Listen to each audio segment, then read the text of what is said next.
This episode of Doc Talk is brought to you by First Bank. We're not just your neighborhood bank, we're your neighbors.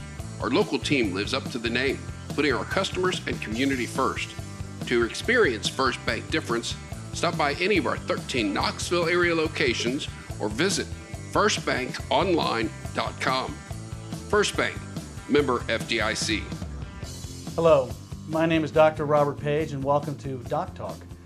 Doc Talk is a series of podcasts that's produced by the Knoxville Academy of Medicine that features Knoxville area physicians and members of the Knoxville Academy of Medicine giving information to patients that's helpful in terms of making their healthcare decisions. And I feel fortunate to have with me today Dr. Ayaz Rahman. Dr. Rahman is a cardiologist who is actually from the East Tennessee area, grew up here, and now works here as a cardiologist with Cardiology Associates of East Tennessee. Welcome. Dr. Page, thank you so much for having me. I feel honored and privileged to spend some time with you guys talking a little bit about cardiology. And we're always glad to have people here to give us information that we can utilize and boost our numbers, because so far we're doing pretty good with our numbers, aren't we, David? Yeah, we're doing good. Yeah. So, anyways, apparently this is a very well seen podcast. So, and we continue to give information to patients. I think it's gonna. I think that's something we hope to continue to do.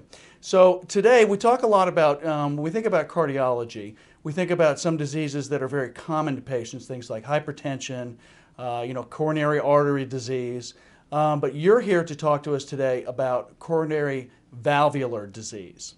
Now, can you give us a concept as to the valves of the heart, how they function, and how something that's gone wrong with these valves can lead to problems for a patient? Sure. So just basic anatomy of valves. We're all born with 4 valves, and sometimes we can face problems at a young age that are known as congenital problems, or problems that we were born with. Those issues are usually picked up in the pediatric or adolescent part of one's life. The types of issues that I typically see are in adults, which can be from various things that can go awry with the valve, such as age-related wear and tear of the valve. So of the 4 valves, there are basically 2 problems that can occur with any of the valves, which is one can be narrowing of the valve, where not enough blood flow can get through the valve. And the other problem is leaking of the valve, where too much blood flow is going backwards instead of forwards. And both problems can be significant for adults, and sometimes, can manifest in different ways. Sometimes patients may feel something significant, such as shortness of breath, particularly when they're trying to exert themselves. They can feel chest discomfort or pain in the chest. That can be anything varied from sharp pains, pressure-like sensation, and it could be even something subtle like fatigue, just not feeling like you have the same level of energy that you once did. And so the manifestation of valve disease can be varied, and so it's kind of important to hopefully try to pick up on that as early as possible. Gotcha. So not just things that we would associate with the heart, which is center of the chest, and pain, but respiratory issues, fatigue issues, anything that, and this is generally seen in older populations. So there are some valve diseases that are seen in as a disease as we get older, such as narrowing of the aortic valve, and that's typically seen in patients that are octogenarians and above, so patients that are in their 80s or above. But sometimes these diseases can manifest earlier. So, for example, if you had a disease that required radiation to your chest, like lymphoma or something at a younger age, that radiation can affect the structures inside of your chest, such as your lung and your valves and your coronary or your heart arteries. And there are other things that can be environmental, so things that you are exposed to. We do know that tobacco use can lead to increased calcium buildup on the valves, which can cause narrowing. And then some things are things that you might have had at a young age. So if you had rheumatic fever or a simple infection as a child, that may manifest later in life as a valve problem because of the immune system's way of fighting off the disease that you had as a child. Gotcha. So I'm a patient. Maybe I have a concern about valvular disease. Maybe I have some of the symptoms you've been talking about. Is this something that I would be screened for by my primary care physician and then generally be referred to you? Or how do patients generally come into your practice? So I think the first thing is recognition within the patient of the symptoms. So if things are just not feeling right, you know, fatigue, chest pain, shortness of breath, palpitations, you feel like your heart's racing. Your first, you know, your most trusted resource is your primary care physician. And he or she will do some diagnostic testing in addition to just listening to your story and performing an exam in the office. A lot of things you can pick up on exam for valve disease and the way that blood is flowing in your heart. And then simple tests like blood work, chest x-ray, EKG.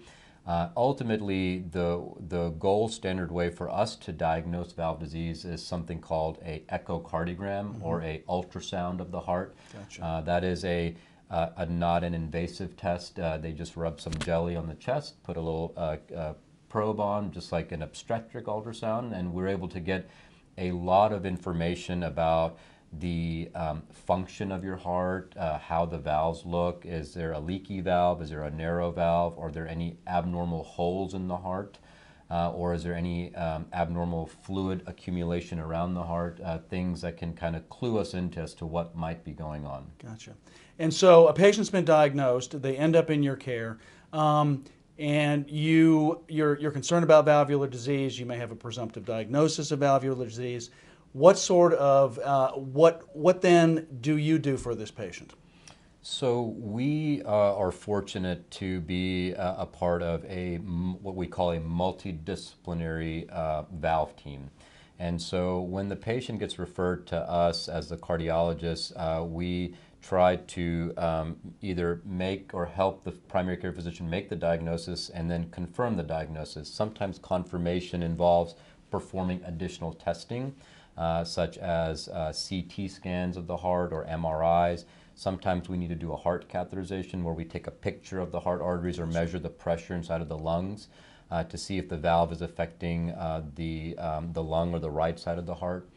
And once we make the diagnosis and confirm the diagnosis, then we usually discuss the patient's care in a conference. And in that conference are cardiac surgeons that perform open heart surgery, cardiac anesthesiologists that help us manage patients during procedures, cardiac imagers that help us interpret some of the imaging studies that might be more detailed than a traditional cardiologist is used to seeing, particularly as it pertains to like CT and MRI.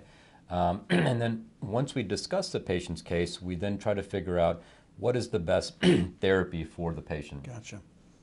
And so this sounds like a very extensive look at the patient, because you're not only taking, so you're taking this diagnostic information and then discussing with not only a surgeon, but a cardiologist, a radiologist, an anesthesiologist.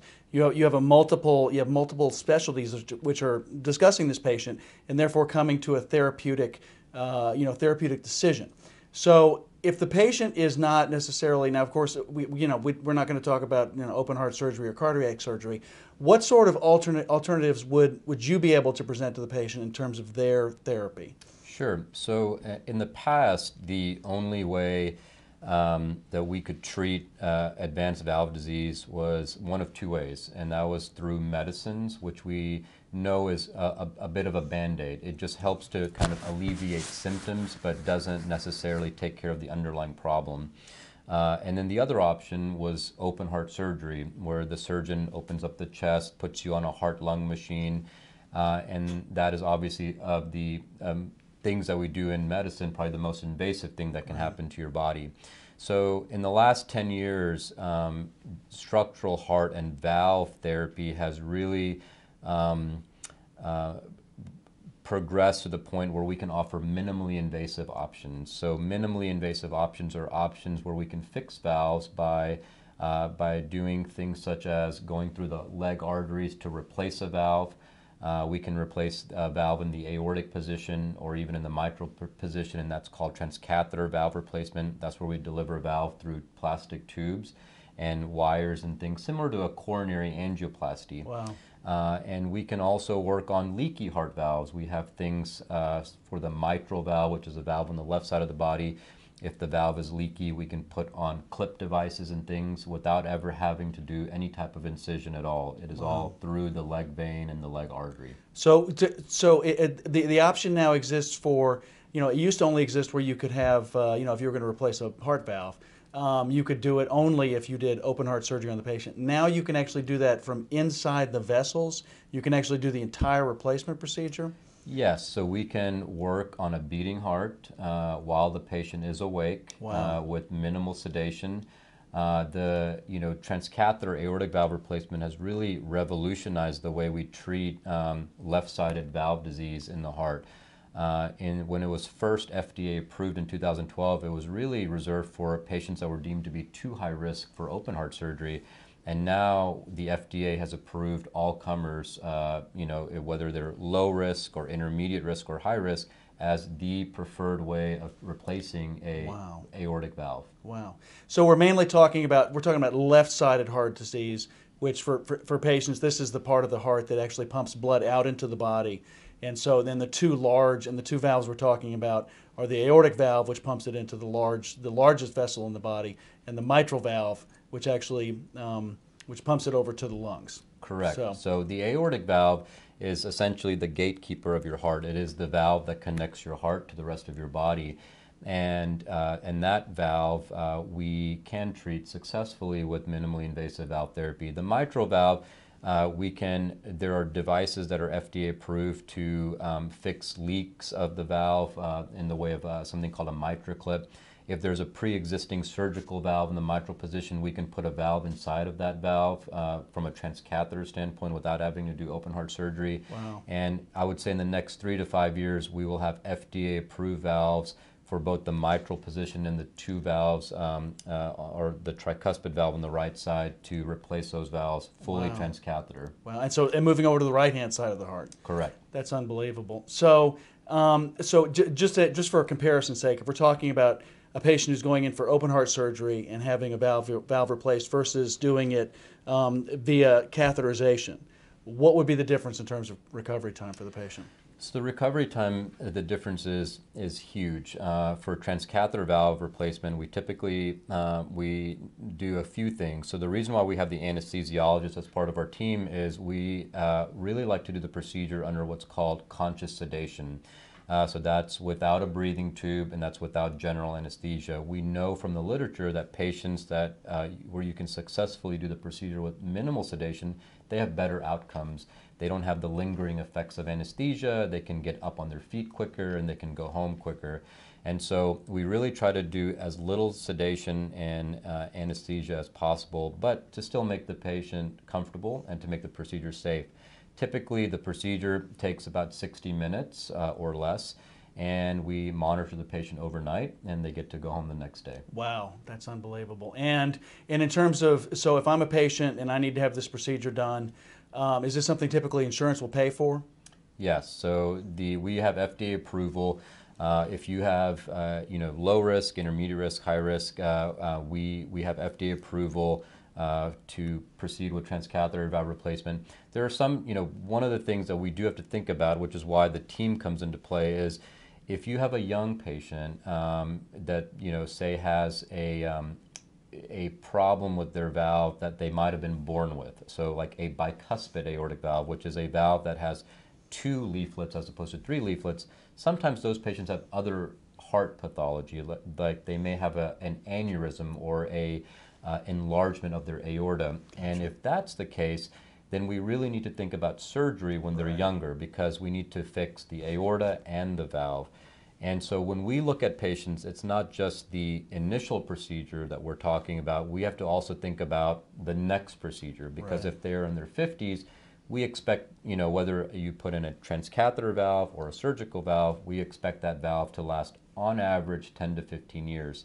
And so for us, it's very important to think about what is the procedure that we are going to be able to offer this patient when they're 70 or 80. Wow. Wow. So basically, once we have this procedure done, and this would be true whether or not it was surgical or done your way, that these are not valves that necessarily last forever. You're going to have to be in continued care of your cardiologist, and if you've had surgery, your cardiac surgeon. But in a general sense, if we're talking about a patient who's coming in and they're going to have surgery versus transcatheter valve replacement, what would be the difference in terms of recovery time? So surgery, usually patients are in the hospital for about a week, Right. and that first month is a little bit heavy for them. Right. It takes about 30 days for the wound to heal in the chest. If you do a transcatheter procedure, we do these procedures at Park West on Mondays and Tuesdays. Typically, patients go home on Tuesday or Wednesday, and by Monday of the next week, they are participating in cardiac rehab. They can exercise, they can go hike Mount LeConte, they can do whatever they want. That's unbelievable. And this would be, this has advantages not only just in terms of recovery for that, but these are patients who do well to actually continue to be active consistently and not spend a lot of time sitting around, basically causing any sort of pathology to the remainder of the heart. Correct. Yeah, we see all sorts of patients. Obviously, recovery and rehabilitation time is super important to patients and their families.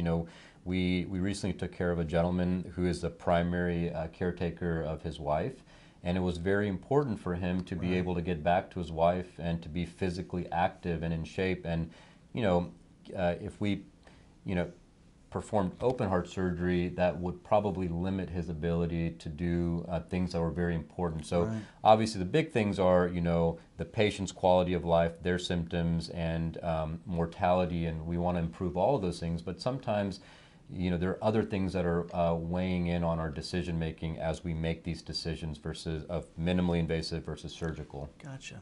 So, Dr. Rahman, let me ask you this. If I'm a patient and I want to discuss with you the possibility, if I've been diagnosed with valvular disease or know I need to have a procedure, how would I get in contact with you or your office?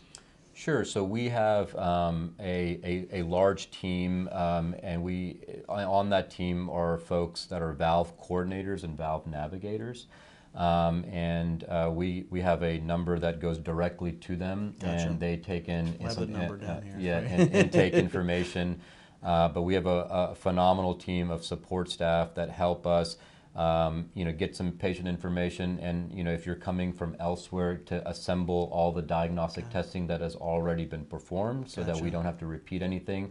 And that also makes the first visit more fruitful. We know a little bit about you before we even walk in the room. And is there a website that maybe patients can go to get some additional information on this? Sure, we can share our website. There's a website to our structural heart and valve team through the Covenant system. And the address will be right here. Yeah, and we'll share that and absolutely provide that for the public. Most excellent. Well, I was going to say, you certainly have educated me, because these are changes that have occurred. I have very little exposure to cardiology in my practice, and this is something you've educated for me, because this didn't exist when I was in medical school or even in residency early out of practice. And so I think it's important for patients to know about these alternatives that currently exist. They have the number to contact you, and to be able to perhaps to have a different way to approach their health care than has traditionally been done. Yeah, this is really, this has been amazing to be able to provide this to our patients. We feel very strongly on our team that, we have some amazing physicians, clinicians, providers, nurses that have trained all over the country at phenomenal places. And I think the one thing that unifies our team is the concept that we want to be able to provide this level of care at a high level locally, so that patients don't have to travel to Nashville, Atlanta, and things like that.